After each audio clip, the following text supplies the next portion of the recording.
The flags of the nations frame a scene of intense activity on an airfield near Silverstone in Northamptonshire this bright May morning.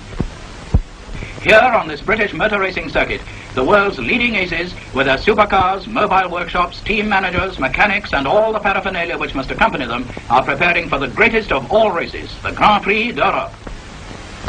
They are here from Italy, France, Switzerland, Belgium, Siam, Era and the Argentine, and of course Great Britain. It's a great and colourful day for British motorsport. This year, the Royal Automobile Club has been granted the honour of organising this Battle of the Giants, the first time ever that the title has been permitted to leave France or Italy. In the paddock, mechanics and even the drivers give the final touches to the cars, while in the shade of the marquees a suitable welcome is prepared for the vast concourse of 100,000 people who will attend the race. It's a great motorists' get-together day, a day for parties, official and private. We look in for a moment at a cocktail party given by the Guild of Motoring Writers to the foreign press and officials. Colonel F. Stanley Barnes, clerk of the course, slips in to meet old friends, as does John Cobb, holder of the world's land speed record. We pick out that internationally famous figure, Earl Howe, wearing his customary cap. Others are doing themselves rather well in the food line, but while some eat and drink, the preparatory work must continue. There are the finishing touches to be applied to the stands and the scoreboards. In the paddock, where the competitors are waiting, we catch a glimpse of Bob Gerrard, one of Britain's leading drivers, discussing with his wife, Joan, plans for the race. Cuthbert Harrison, another fine ERA driver, wonders, it seems, what he should wear. The Alfa Romeo mechanics and team manager are now able to relax and smile, but only temporarily after their labours. One mechanic sends a postcard home, and greatly impressed he is by the mobile post office, which is so handily placed. But now the time draws near for the cars to be on the course. Here is France's only hope in Grand Prix racing, the big 4.5-litre unsupercharged turbo, so much larger and heavier than the Type 158 Alfa Romeos of 1.5 litres and with two-stage supercharging. On the evidence of past form, the 8-cylinder Alphas are the fastest cars of post-war racing. They are the leading attraction today, and the spectators, they have been streaming in like this, by coach, car, motorcycle, push bike and on foot, since early morning, to take up their vantage points all round the 2.8 miles course.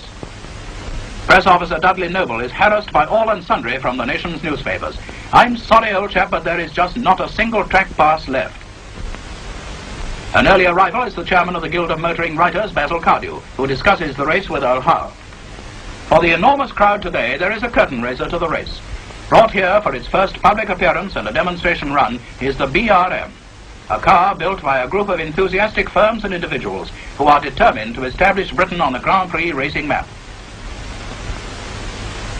Raymond Mays takes it round the course for all to see. Excitement builds up as the cars leave the paddock for the pits. There goes number 11, Harrison's pre-war ERA, impeccably prepared as usual.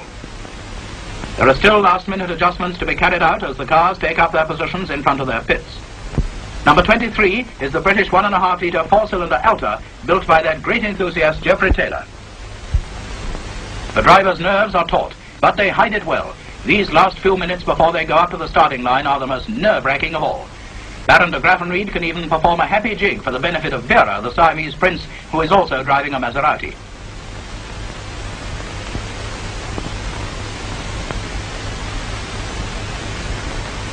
Then the crowd's attention is suddenly diverted from the activity in the pit area.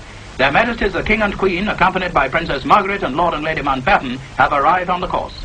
It is the first time the reigning sovereign has attended a motor race in Great Britain. The drivers are presented to the royal party. The Queen chats with Baron de Graffenried. Princess Margaret asks Vera what his chances are against the all-powerful Italian team.